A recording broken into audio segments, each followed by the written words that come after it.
ଏବେ ମୋदी ସରକାର କଲେ ବଡ଼ ଘୋଷଣା। ଏହି ଦିନ ଆସିବ ପିଏମ୍ କିଷାନ ଯୋଜନାର 20ତମ କିସ୍ତିର 2000 ଟଙ୍କା। ଏବେ ଏ ନେଇ ଆସିଲା ଏକ ଜରୁରୀ ସୂଚନା। ତେବେ ଆସନ୍ତୁ ସମ୍ପୂର୍ଣ୍ଣ ଅପଡେଟ୍ ଜାଣିବା।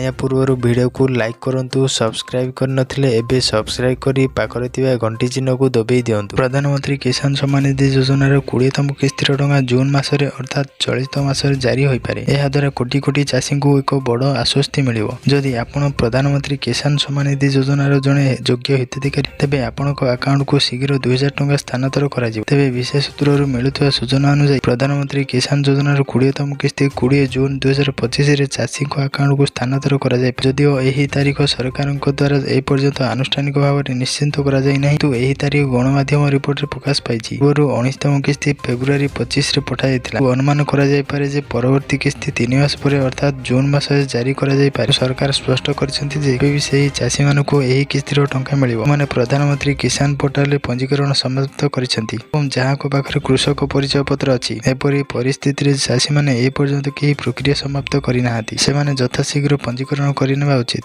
ଆଉ ଏହା ବ୍ୟତୀତ ଇକେୱାଇସିକୁ ବାଧ୍ୟତାମୂଳକ କରାଯାଇଛି। ଯେଉଁ ଚାଷୀମାନେ ଏପର୍ଯ୍ୟନ୍ତ ଇକେୱାଇସି କରିନାହାନ୍ତି ସେମାନେ ପିଏମ୍ କିଷାନ ଯୋଜନାର 2000 ଟଙ୍କା ବିଳମ୍ବରେ ପାଇବାରେ ସମ୍ମୁଖୀନ ହୋଇପାରନ୍ତି। ଆପଣ ପିଏମ୍ କିଷାନ ପୋର୍ଟାଲକୁ ଯାଇ ଫାର୍ମର କର୍ଣ୍ଣରରେ ଇକେୱାଇସି ବିକଳ୍ପ ବାଛିବାରେ ଆଧାର ନମ୍ବର ସହିତ ବାୟୋମେଟ୍ରିକ୍ ପ୍ରକ୍ରିୟା ସମାପ୍ତ କରିପାରିବେ। ଆଉ ଏହି ସୁବିଧା ସିଏସ୍ସି ସେଣ୍ଟରକୁ ଯାଇ ମଧ୍ୟ ସେଠାରେ କରିପାରିବେ।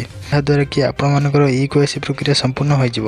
ଯାହାଦ୍ୱାରା ଆସିବାକୁ ଥିବା ପିଏମ୍ କିଷାନ ଯୋଜନାର 20ତମ କିସ୍ତିର 2000 ଟଙ୍କା ଆପଣମାନେ ମଧ୍ୟ ପାଇପାରିବେ। ତେବେ ବଡ଼ ଅପଡେଟ୍ ମୁତାବକ ଆସନ୍ତା ଜୁନ୍ 20 ତାରିଖରେ ଆସିବାକୁ ଯାଉଛି ପିଏମ୍ କିଷାନ ଯୋଜନାର 20ତମ କିସ୍ତିର ଟଙ୍କା।